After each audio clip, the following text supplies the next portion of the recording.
Olá, bem-vindos novamente. Na última videoaula a gente estava falando sobre os comandos de atribuição, entrada e saída de dados, né? Eu tinha comentado sobre os comandos de atribuição, né? Quando a gente vai atribuir um determinado valor a uma variável, né? Aqui no nosso exemplo, eu atribuí o valor 10 à variável nota, né? Então, quando a gente vai atribuir qualquer valor, né, a uma determinada variável, a gente usa aí o comando como se fosse uma setinha, né? Para construir esse comando de atribuição é só a gente pressionar a tecla com o símbolo. Aliás, eu tinha dito que era o símbolo maior, mas na verdade é o símbolo menor aqui do menor igual. Aqui a gente vê no teclado, né?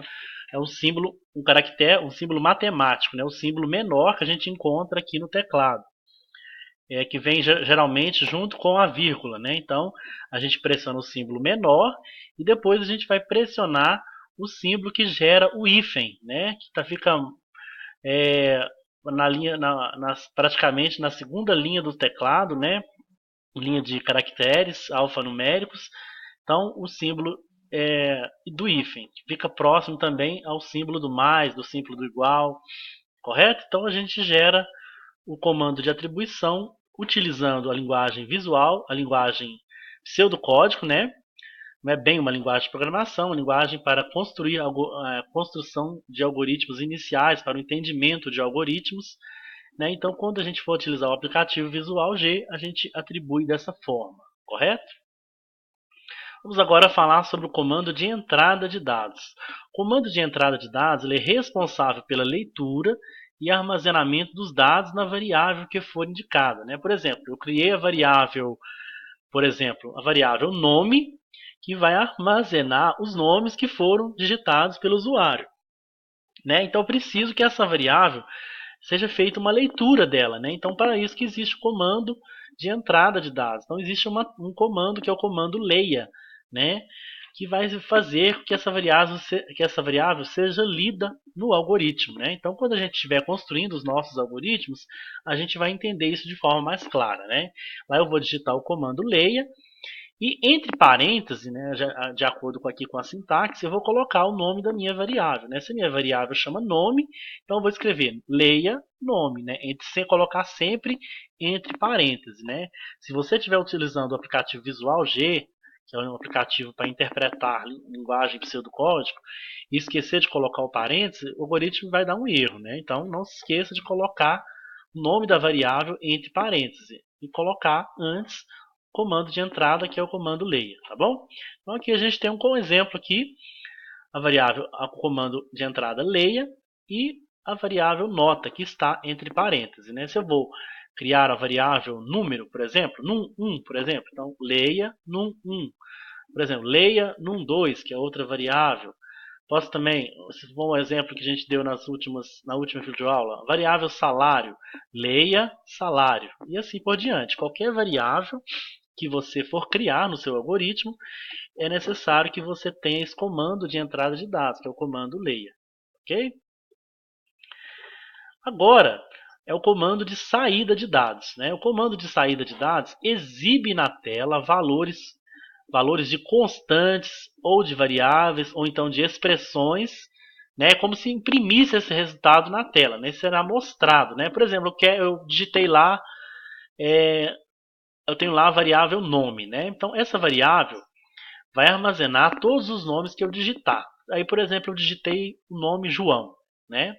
Aí, se eu quero que esse nome João seja mostrado na tela, né, para mim, então é através deste comando de saída de dados, né, que é geralmente representado pela palavra escreva, né? Então é só você colocar lá no seu algoritmo, em pseudocódigo, né? Eu em Portugal, e escrever lá, escreva a expressão ou a variável, né? Então, um exemplo aqui, eu tenho aqui, ó, coloquei escreva, digite o seu nome. Então, eu estou dando informação, te dando o caminho que se deve fazer. Você deve digitar o seu nome. Então, se eu quero que isso aqui seja mostrado na tela, é tipo uma instrução para o usuário, que ele deve estar mandando, que ele deve informar o seu nome. Né? E também, então, quando eu coloco uma expressão assim, um termo, então deve colocar entre aspas duplas, né? Não se esquecer disso, né? Colocar esse termo entre aspas duplas também entre parênteses, né? Aqui eu coloquei o nome, né? Porque no caso é a variável, né? Então, se eu colocar João, então isso aqui que vai fazer que o João seja mostrado na tela, né? Então, quando a gente estiver compilando os algoritmos, eu vou mostrar isso para você na prática, né?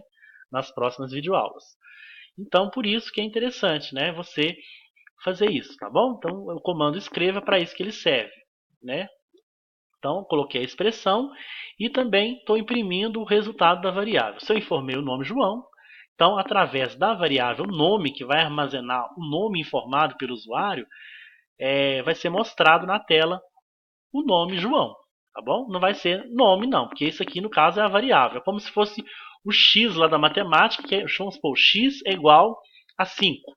Né? Então, eu quero o meu x será igual a 5. Aqui no caso, o meu nome, como exemplo, é igual a João. Né? Então, se eu quero que o nome se eu quero que o nome João seja mostrado na tela, é só eu colocar, definir aqui a minha variável que vai armazenar o nome João, tá bom? Colocando também entre parênteses.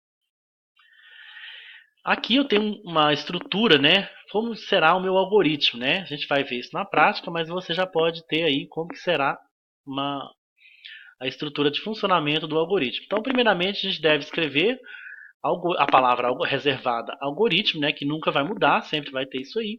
E definir o nome do seu algoritmo, né? Se o algoritmo vai somar, então, algoritmo soma. Se é para calcular o salário de um funcionário, então calcula salário de funcionário, por exemplo. Sempre não dá espaço, né? Então a gente tem que usar o hífen, né? Se o nome tem mais de uma palavra, né? Então é interessante que você não coloque o hífen, não, o underline, né? Nunca coloque hífen, senão vai dar erro no seu algoritmo, né? Ou então você colocar entre parênteses também, dá certo, certo? Aliás, entre aspas dupla. E aqui, se caso eu vou utilizar alguma constante, né? Então é aqui nesse local que eu vou declará-la, né? Então aqui deve ser declaradas todas as constantes do nosso algoritmo, seguindo regras de sintaxe já estudadas, conforme a gente viu na última aula. Caso o nosso algoritmo não necessite de constantes, essa exceção não deve existir. Então é isso, né? Isso aqui é um comentário, né? Então, se caso não tem constante, então não tem necessidade de você criar a sua constante. A var, aqui nesse local é onde vai criar as variáveis, né? Se é variáveis do tipo real, do tipo inteiro, do tipo caractere, né? Do tipo lógico, né? Então, aqui nesse campinho, né, deve constar as suas variáveis, né? Então, aqui devem ser declaradas todas as variáveis do nosso algoritmo seguindo as regras de sintaxe já estudadas. Caso o algoritmo não necessite de variáveis, essa seção não deve existir, né? Mas, e claro que existem algoritmos que às vezes podem não existir variáveis, mas são algoritmos mais simples, né? Quando a gente cria algoritmos mais complexos, mais sofisticados, né? Principalmente próximos da linguagem de programação, a gente sempre vai utilizar variável, né? Então depois eu vou estar dando um exemplo também de um exemplo bem simples que não utiliza variável, né? Mas isso aí é muito raro. A maioria dos nossos algoritmos ele sempre vai utilizar variáveis, tá bom? E aqui eu vou colocar a palavra reservada início, né? Depois de eu ter declarado as constantes ou as variáveis, coloco a palavra reservada que está iniciando o nosso algoritmo. Então, nesse local será o conjunto de comandos que fará com que o algoritmo funcione, né? Então aqui ficará o corpo do algoritmo, né? Ou seja, o conjunto de comandos que formará o algoritmo em si. Então nesse local será a sequência de comandos que fará com que o meu algoritmo irá funcionar. E quando eu terminar esses comandos aqui do meu algoritmo, né?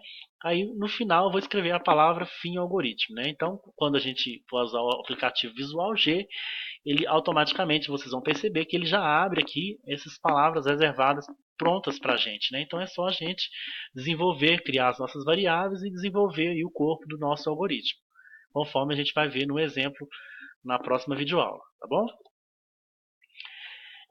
Vamos agora falar sobre os operadores aritméticos que a gente pode usar em algoritmos, né? Então, os operadores aritméticos são símbolos que representam operações aritméticas, ou seja, operações matemáticas básicas, né? Então, conforme você já estudou lá na matemática, né, são os operadores que a gente usa para somar, subtrair, multiplicar, né, dividir e às vezes até calcular o resto de uma divisão, né? Então, aqui Quando a gente vai somar, né, o símbolo não muda, é igual ao da matemática, né, lá quando você aprende lá no ensino fundamental, no ensino médio, então é o mesmo símbolo, né, isso a gente vai utilizar para somar dois ou mais números, né. O subtração também não vai alterar nada, né, continua a mesma coisa que a gente usa lá, então a gente vai, para a gente fazer subtração de números, tá bom? Agora, quando a gente vai multiplicar utilizando algoritmos, né, principalmente lá no pseudocódigo, Portugal, utilizando o programa Visual G, aí no caso a gente vai usar, no caso é o asterisco, né?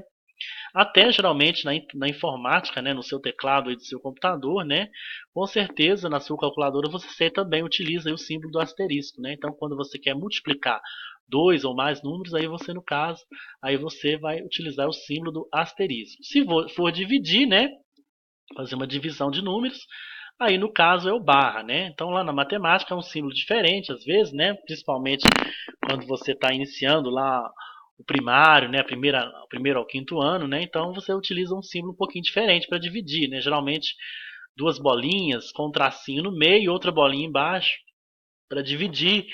E lá na multiplicação você utiliza um x, né?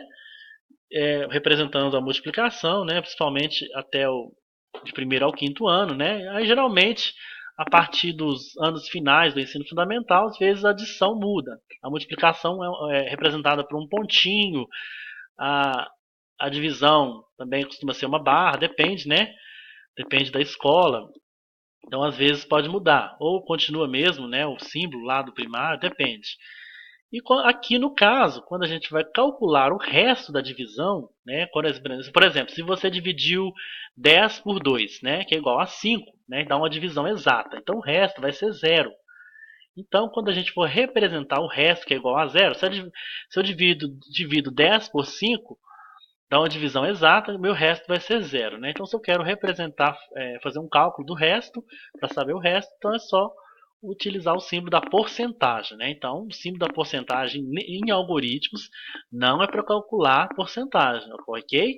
Então, a gente nem pode usar isso aqui para representar, se você está fazendo um algoritmo aí para calcular a porcentagem, né? Então não utiliza o símbolo de porcentagem, né? Porque senão o algoritmo vai entender que você está querendo saber o resto da divisão, tá bom?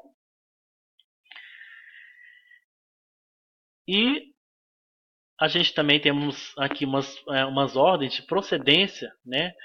Entre os operadores, quando a gente vai fazer um cálculo, né? É, a primeira prioridade, né? Pra gente, quando a gente for calcular uma expressão, né? Igualzinho na matemática, a primeira prioridade é a multiplicação, depois vem a divisão e depois o resto da divisão. Né? Então, quando você está calculando uma expressão matemática, como essa aqui, por exemplo, né? Essas duas aqui, nota barra 2, então quero dividir a nota dividido por 2. Aqui eu vou calcular o x vezes 2 mais o y barra 2. Então, sempre a multiplicação vem primeiro. Então, primeiro eu tenho que resolver isso aqui, x vezes 2. Aí depois vem a divisão. Então, primeiro, aí depois eu vou fazer esse cálculo aqui. Depois, por último, o resto, né? No caso não tem resto, então aí a gente já pula para adição. Então depois a gente vai fazer a adição e caso tiver a subtração, tá bom? Então seguindo essas ordens de procedência, de prioridade, tá bom? Quando a gente for resolver uma expressão matemática. É, aí também temos outras ordens de procedência entre os operadores. Né? Além da ordem de prioridades definida no slide anterior, podemos utilizar os parênteses. Né? Assim, resolvemos primeiro as expressões contidas nos parênteses mais internos, seguindo a ordem de procedência entre os operadores, passando depois para os parênteses mais externos. É como exemplo aqui nessa expressão, né? Se eu tenho uma expressão que está entre parênteses alguma coisa, então eu vou resolver primeiro o que está entre parênteses, né? Aí depois eu vou seguir a ordem de prioridade dos símbolos, né? Tá bom? Então resolvo aqui primeiro, aí depois eu vou resolver. Aí no caso, depois que eu resolver o parênteses, aí no caso eu vou resolver a divisão, né? Porque a divisão vem primeiro do que a multiplicação. Aliás, do que a soma, certo? Primeiro somamos nota 1 e a nota 2, tá bom? Então é isso aí que está dizendo aí, ok? Vou dar esse exemplo na próxima videoaula, né? Que eu vou estar falando sobre um exemplo aí utilizando essa ordem de procedência, tá bom? Até lá!